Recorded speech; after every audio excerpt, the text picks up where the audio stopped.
Bonjour à tous, aujourd'hui on se retrouve pour l'une des dernières vidéos de l'année, pour cette critique récapitulation de l'année 2018, où, comme je voulais annoncer, si je voulais pas annoncer, bah, je l'annonce maintenant, à la fin de l'année ou au début de l'année 2019, il y aura deux grosses vidéos sur les films que j'ai le plus aimés en 2018 et ceux que j'ai le moins aimés en 2019.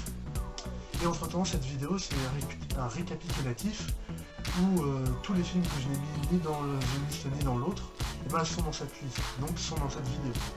Donc c'est une vidéo liste où je vais critiquer rapidement, en bien ou en mal, beaucoup de films de cette année 2018. Voilà, donc on est parti.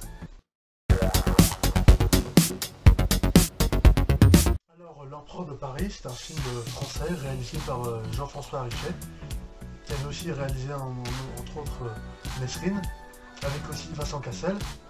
Donc là, L'Empereur de Paris, c'est un film sur François Vidocq, avec aussi Vincent Cassel dans le rôle de François Vidocq. Voilà. Donc L'Empereur de Paris, j'ai bien aimé ce film, c'était assez bien. C'était bien, oui. Dans l'esthétique, l'effort de reconstitution avec les décors, les lumières, les costumes, quelques effets spéciaux, c'était vraiment très bien fait. C'est très joli à voir. La musique du film est très bien aussi. Elle n'est pas omniprésente et c'est bien quoi. Les acteurs et les actrices du film sont tous très bons quoi. Il n'y a aucune fausse note que je pourrais noter. Les scènes d'action sont, je vais dire, sont timides, mais elles sont pas dans le sens du divertissement quoi. C'est des scènes d'action, je vais dire, plutôt normales quoi, mais qui même si elles sont pas divertissantes, marchent, ils sont plutôt bien. Voilà. Donc voilà, dans l'ensemble, L'Empereur de Paris, c'était j'ai bien aimé, c'était un bon film quoi. Et comme pour d'autres films dont je parlerai d'autres films français dont je parlerai dans mon top des meilleurs films, c'est un film français aussi, L'Empereur de Paris, il y a plus de films français qui mériteraient d'être de ce style, qui mériteraient de sortir quoi. Plutôt que tout le temps les mêmes comédies, parfois drôles mais parfois pas drôles du tout quoi. Mais ce qui est dommage, c'est que souvent ces comédies, c'est elles qui font le plus d'entrées, alors que des films comme L'Empereur de Paris, ce sont eux qui font le moins d'entrées quoi. Parce que L'Empereur de Paris, bon, ce serait, on va pas se mentir, ce serait un miracle si le film dépasse le million d'entrées quoi. Et quand on sait que le film va faire 2 millions d'entrées en France pour être rentable, c'est assez, je veux dire, c'est assez triste quoi. C'est assez triste. Mais bon, pour finir sur une touche rigolote, une touche optimiste, quoi, j'ai bien aimé le film, quoi. C'était un bon film. Voilà.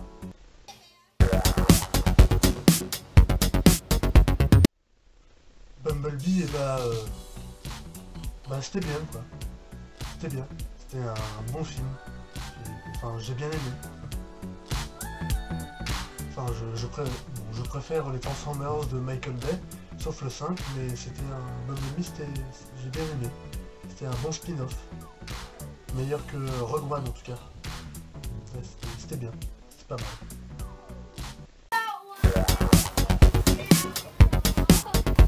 Donc Ready Player One est le dernier film de Steven Spielberg sorti cette année, adapté du livre de je sais plus qui est un hommage à la pop culture et aux années 80, et qui a bien marché cette année. Et donc le film de Steven Spielberg, qui est l'un de mes réalisateurs préférés, je l'ai bien aimé.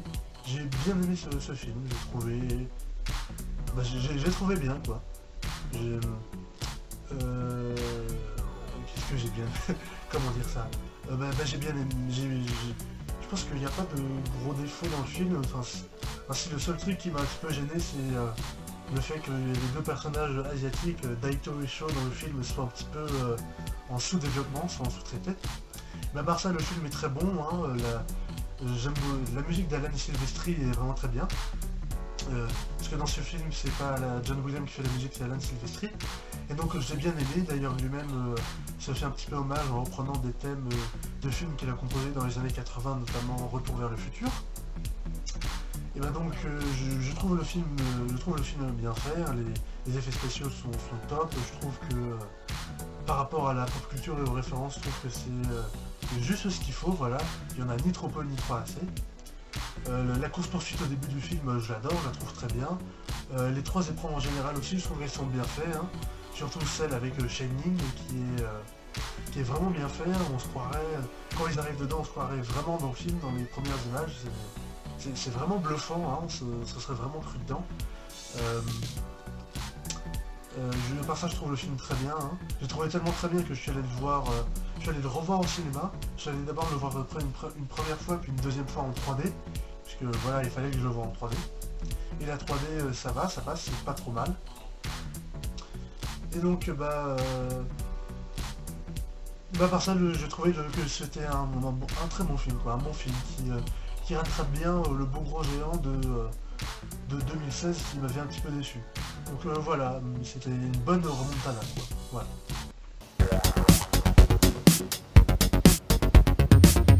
Alors oui, je sais que Jumanji est sorti en 2017 et pas en 2018. Il est sorti en décembre 2017 et en France en décembre 2017 aussi. Mais moi je l'ai vu en 2018, donc je le compte comme un film de 2018. Donc j'ai bien aimé Jumanji, hein. J'ai trouvé que c'était pas trop mal. Par contre je comprends pas pourquoi ça a autant marché, hein. Le film a rapporté près d'1 milliard. J'ai bien aimé le film, mais je pense pas qu'il mériterait d'avoir rapporté autant.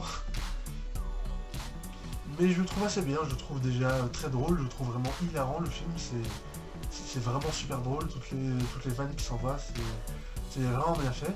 Les scènes d'action aussi sont bien faites, sont pas trop mal, hein. Les acteurs ça va, ils jouent bien, j'ai pas trouvé vraiment d'acteurs qui sous-jouent ou qui surjouent, j'ai trouvé bien fait. Les seules critiques que je pourrais faire, c'est comme tout film américain, il y a quelques fonds verts dans le film qui sont assez visibles et assez mal faits. Il y a aussi quelques décors qui font aussi très studio et pas très naturel. Mais à part ça, j'ai bien aimé le film, je trouve le film, à part ça, je trouve le film plutôt bien fait d'ailleurs, petite anecdote, j'ai bien aimé aussi de voir dans le film jouer Karen Gillian, qui joue le rôle d'Amy Pond dans la série Doctor Who, série que j'aime beaucoup, et donc la voir dans un film comme ça, c'est très bien. D'autant plus qu'au départ, ça a été un petit peu perturbant pour moi, puisque moi la série Doctor Who, je la regarde en français, et donc là, voir Karen Gillian parler en anglais, ça m'a un petit peu perturbé. Oui, je sais aussi qu'elle joue dans les Gardiens de la Galaxie 1 et 2, et dans Avengers Infinity War, mais je vais pas vous avouer, lorsque j'ai vu le film avec son maquillage en bleu et tout, et chauve, je l'ai pas du tout reconnu, donc je savais pas que c'était elle, donc j'ai pas du tout été choqué. Donc voilà, je savais pas, quoi. Mais sinon voilà, non, c'était Jumanji, c'était un bon film, quoi, hein. C'était un bon film, j'ai bien aimé.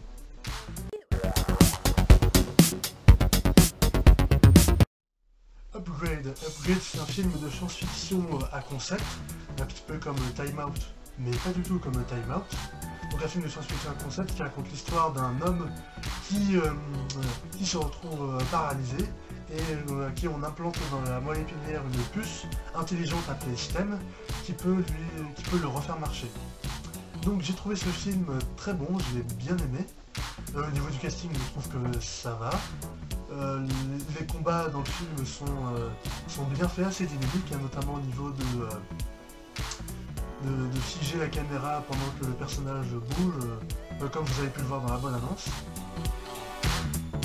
Il y a aussi les petits bruits qu'il fait quand il esquive les coups, quoi. Je trouve ça aussi assez amusant, le décalage entre l'acteur, le personnage qui tape et se défend avec, avec son corps, avec des mouvements super violents, et avec sa tête qui fait des réactions horrifiées un peu et tout. Donc ça doit être assez bien pour l'acteur d'être de se bagarrer comme ça de manière très mécanique tout en jouant justement d'être apeuré ou être surpris. Ou alors peut-être qu'au tournage ils ont simplement fait jouer un cascadeur et ils ont mis la tête de l'acteur apeuré sur lui, enfin je sais pas. Le reste, dans l'ambiance du film aussi, je trouve que c'est réussi, c'est bien fait. Une petite musique aussi qui revient que je trouve pas mal, mais vraiment toute petite, et juste un thème particulier. Et la fin du film aussi, bon je vous la spoile pas puisque je vous conseillerais de voir le film, mais la fin du film aussi qui est une fin assez, une fin assez ouverte, une fin assez ambiguë, voire presque peut-être une fin à twist peut-être, mais que je trouve aussi qui marche bien. Et bah voilà, je trouve qu'il n'y a rien qui me déplaît vraiment dans le film, et je trouve que tout dedans marche plutôt bien, quoi, voilà.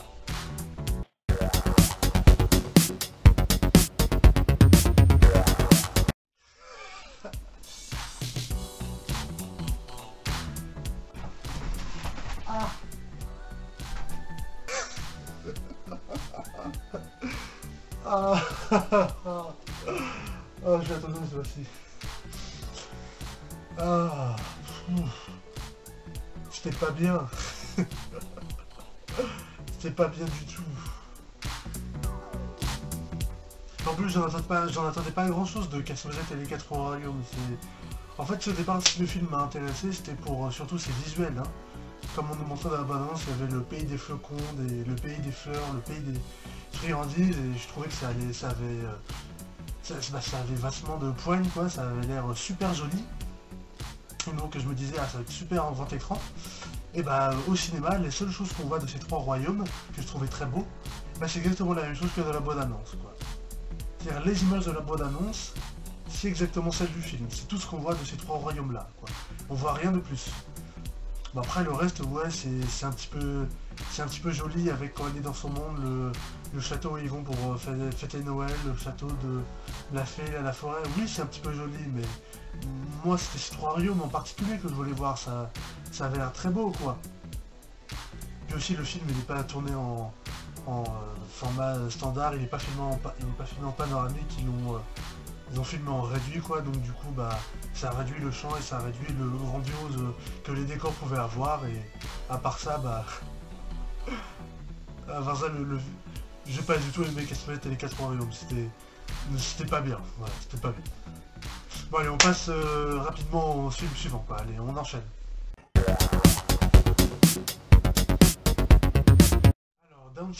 Downsizing, et bah c'était bien. C'est un film pas mal, ouais. Qui est là aussi un petit peu de science-fiction à concept et qui était pas mal. Sauf que cette fois-ci moins dans l'action comparé à Upgrade, mais un peu plus dans le social et tout. Je trouve le film bien fait, la musique qui est assez atypique, j'aime bien. Les décors aussi du film sont vraiment très beaux, hein. Notamment celle de la ville principale où Matt Damon est, Leisureland, et celle du village où ils vont à la fin. C'était vraiment très beau, j'aime beaucoup les décors sur ce film. Matt Damon et le reste du casting qui joue très bien aussi. D'ailleurs, petite surprise, dans le film, il y a Christophe Waltz qui joue aussi. C'est le mec qui fait ça. C'est pas juste un cameo de Christophe Waltz, c'est vraiment, il joue un rôle dans le film, mais comme on savait pas, et bah, le voir dedans, bah, c'est assez surprenant. D'autant plus que dans le film, il est vraiment aussi hilarant en étant le voisin de Matt Damon. Vous savez, il y a une scène où ils sont dans un bateau et il est comme ça, accoudé, en train de le regarder comme ça, avec son grand sourire. Là, je me souviens, tout le monde dans la salle rigolait. Et non, c'était plutôt pas mal. C'était un bon petit film, quoi. Je sais qu'il est sorti en 2017, mais je l'ai vu en 2018, donc je compte comme un film de 2018. Voilà. Allez, on passe à la suite. Bah, un peu plus en roi, bah c'était pas très bien. Je trouvais que c'était pas très bien. Hein. Bon, au niveau de la production, de la direction artistique, bah, je trouve que c'est le seul bon point du film, hein, la retranscription des décors, des costumes et des trucs et tout, mais bon, ça c'est un petit peu le seul truc que tout le monde arrive à faire. Sinon, à part ça, et bah, je trouve le film pas vraiment très intéressant. Hein. Le film semble vouloir plus se concentrer sur l'aspect politique et tout justement de guillotiner Louis, le roi. Sauf qu'il y avait déjà eu un film comme ça sur la Révolution française en 1989 qui s'appelait La Révolution française, avec notamment François Cluzet, que vous avez peut-être vu et que moi j'ai vu. Donc le film là un peu sans roi semble vouloir un peu plus comme je dis se concentrer sur l'aspect politique. Sauf que de ce que je me souviens de la Révolution française, il y avait déjà l'aspect politique dans le film, avec en plus toutes les scènes emblématiques, hein, le jeu de paume, la prise de la Bastille, la terreur et tout, le guillotinement de Robespierre. Là le film n'a pas du tout d'action, hein. Par exemple la prise de la Bastille on la voit pas du tout, on voit juste un écran titre avec l'écrit ah il y a eu la prise de la Bastille. Il y a une mini scène d'action à la fin où les gens se tirent dessus mais c'est très vite expédié.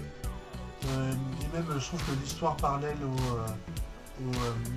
à la politique dans le film sur Louis avec l'histoire avec Gaspard Ulliel et tout, je trouve pas ça très intéressant et très pertinent pour le film, et je trouve le film en lui-même voilà pas très pertinent et pas très intéressant quoi, voilà. Donc j'ai pas aimé Un peuple sans roi. Voilà. Bon allez on passe au film suivant. Non mais sérieusement c'était bien, hein. J'ai bien aimé. Quand j'ai vu la bande-annonce, je m'attendais à voir un film de divertissement débile avec de l'action et de l'humour. Et ben j'ai vu un film d'action débile avec un film de divertissement débile pardon avec de l'action et de l'humour quoi. J'étais bien diverti, j'ai beaucoup ri, notamment la scène où Mr Bean filme la réalité virtuelle là, vous regarderez l'extrême, et voilà quoi, je m'attendais pas à plus, hein, je m'attendais juste à être diverti quoi, et j'ai été diverti. Donc bah c'est un beau film quoi, j'ai bien aimé, il a fait son travail quoi, voilà. On passe au suivant.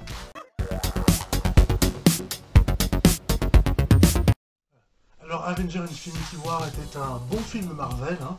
C'était pas le meilleur film comme semble l'exagérer certains, c'était pas non plus le pire sans exagérer d'autres, mais je dirais que c'était un bon film Marvel.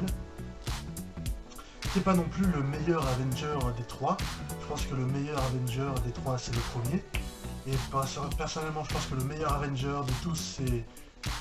Non, le meilleur de film Marvel c'est le premier Avenger.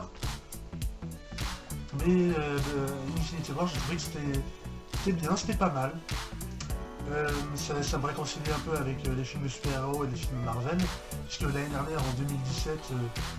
sur les 6 films de super-héros qui étaient sortis, Thor Ragnarok, Spider-Man Homecoming, Guardians de la Galaxie Volume 2, Wonder Woman, Justice League.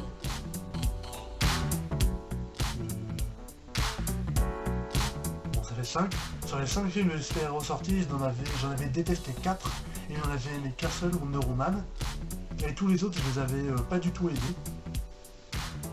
Donc 2017 en termes de super-héros, c'était un petit peu une année noire pour moi, et Avengers Infinity War me réconcilier un peu avec tout ça, d'autant plus que Black Panther aussi, au début de l'année, j'étais assez mitigé sur ce film, on va y venir. Mais par ça, Avengers Infinity War c'était pas mal, je l'ai vu en 3D et la 3D était bien aussi. Et par contre, ce que j'aimerais bien, c'est que dans la suite, l'année prochaine, dans le 4, ils ne sortent pas le coup du ah ouais, tous les personnages en fait ils étaient morts mais ils reviennent, même si on sait bien évidemment qu'ils vont tous revenir. Ça a gâché un petit peu la fin du premier, mais on sait qu'ils vont tous revenir. Ils vont tous revenir.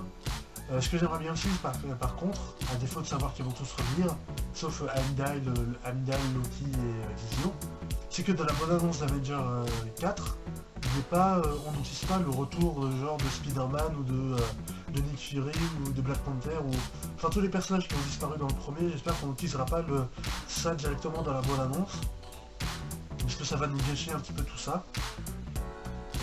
Mais bon voilà quoi, à part ça j'attends avec impatience la suite quoi, voilà.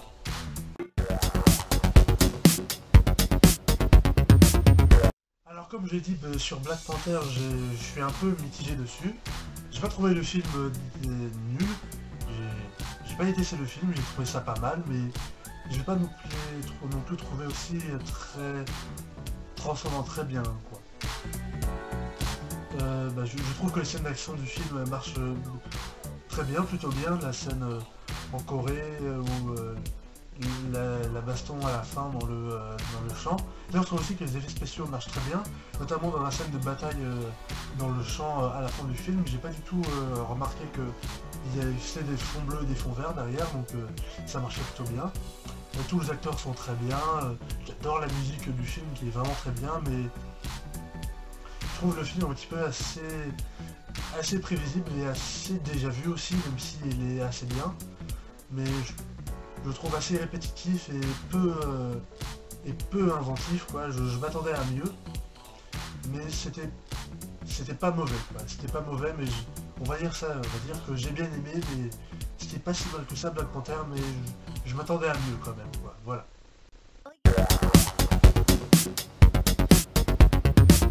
Le Grand Bain est le nouveau film de Gilles Lelouch avec un casting 5 étoiles, notamment composé de Mathieu Amalric et Benoît Poelvoorde. Bon, en fait, c'est les deux seuls dont je connais le prénom, les autres j'ai un peu oublié, désolé pour les autres.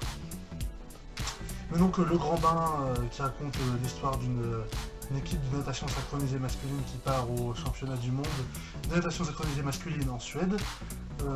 J'ai trouvé le film assez bon, très bon. Tout marche dans le film, l'humour, les blagues, marche vraiment très bien, c'est vraiment très drôle. Je trouve ça très bien, aussi très ingénieux d'avoir réussi à parler de tous les personnages qui font la natation, il devait être 6 ou 7. Je trouve ça très bien fait d'avoir réussi à tous parler d'eux, de bien parler d'eux sans que ça prenne trop de temps ou sans qu'on parle trop d'un autre et pas assez d'un autre. Très bien fait. La réalisation aussi marche super bien, notamment au niveau du montage sonore et du son, tout le travail du son aussi, de la musique et tout, parce qu'il y en a beaucoup dans le film, qui je trouve marche très bien. Et à part ça, je n'ai qu'une seule chose à ajouter, c'est que j'espère que le Grand Bain dépassera les Tuches 3, histoire que au César du public, il n'y ait pas, histoire que les Césars, que les Tuches 3 ne gagnent pas le César du public, quoi, ne gagnent pas un César. Quoique si, ce serait bien justement que les Tuches 3 gagnent un César justement pour humilier les Césars, quoi, pour bien leur montrer que cette idée de César du public, comme j'ai dit, c'était une idée nulle et débile, quoi. Voilà. Et à part ça, on passe au suivant.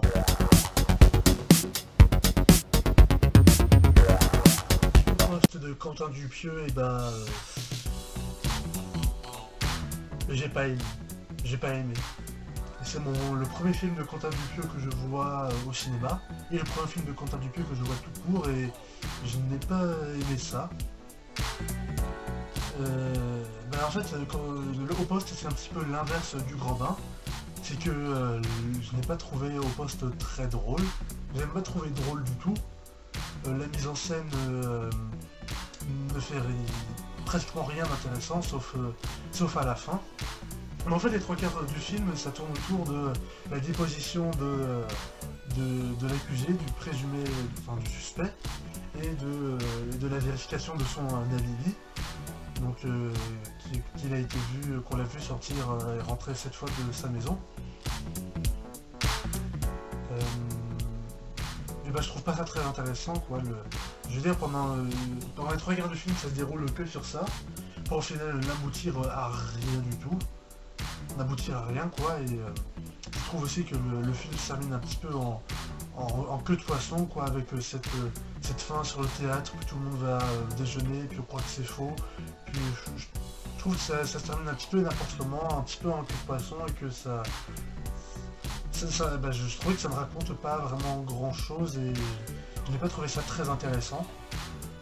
Donc Au Poste, non, je n'ai pas aimé Au Poste, quoi. Voilà. Bohemian Rhapsody, nouveau film de Bryan Singer qui a réalisé les premiers X-Men et Usual Suspect. Enfin, réalisé par Bryan Singer, j'ai vu apparemment qu'il y aurait eu quelques problèmes avec lui et la production, mais on va dire que le film est de lui. Qui raconte donc l'histoire du chanteur Freddie Mercury et du groupe Queen. Et j'ai bien aimé ce film, je l'ai beaucoup aimé. J'ai pas grand chose à dire dessus. Juste bien aimé, je trouve les acteurs bons, la mise en scène, je trouve que ça va, je trouve que c'est bien, et notamment j'aimerais parler du climax à la fin, le concert de Live Aid qui est absolument génial, quoi, avec toutes ces chansons qu'ils chantent là, c'est vraiment super. Moi dans la salle de cinéma, j'en avais des frissons, et même Même je regardais un peu autour de moi quand justement on voit le groupe Queen en train de créer sa chanson justement quand ils font comme ça. Bah, je regardais un peu autour de moi et je voyais des gens qui commençaient à faire ça aussi, même des fois quand je voyais des gens applaudir à la fin de chaque concert, donc on était vraiment bien dedans, quoi. J'ai trouvé ça vraiment bien et comme j'ai dit à la fin, j'avais même parfois des frissons de concerts, des chansons et tout, donc bah, c'était vraiment très bien, quoi. J'ai vraiment bien aimé Bohemian Rhapsody, quoi. Voilà. C'était bien. Je trouve même que c'est mieux que le premier, sauf que le film a réussi à surpasser le premier indestructible, quoi. Voilà. C'est tout. Ah oui, j'ai vu le film en 3D et la 3D marche très bien. Et je suis resté jusqu'au générique de fin aussi, et la 3D marche aussi sur le générique de fin, donc ils ont fait un petit truc voilà, le film est vraiment très bien, quoi. Voilà.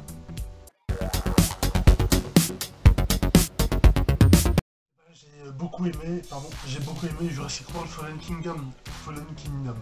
Je le trouve encore meilleur que le premier, hein.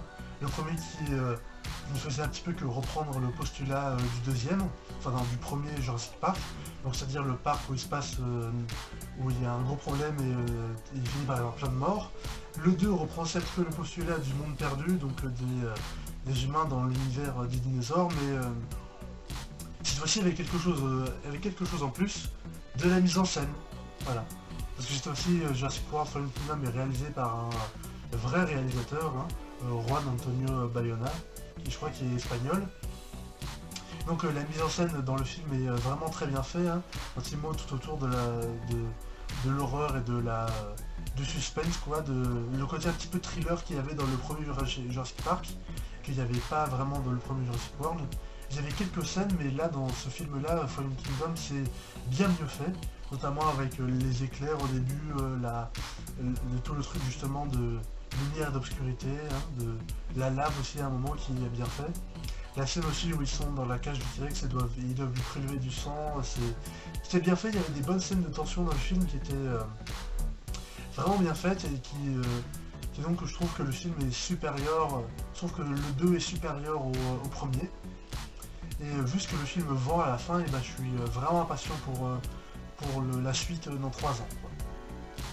Même si je trouve qu'à la fin, je trouve le personnage de l'enfant assez débile, d'avoir libéré comme ça tous les dinosaures, parce que oui c'est des animaux, faut pas les tuer, mais voilà quoi, c'est des dinosaures, ils vont mettre la pagaille partout, ils vont tout détruire, et après c'est toi qu'on va accuser d'être le responsable, quoi.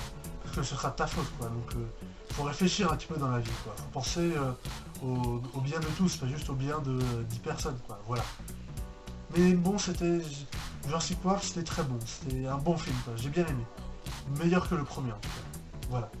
Et voilà, c'était le dernier film que je critiquais dans cette vidéo récapitulatif.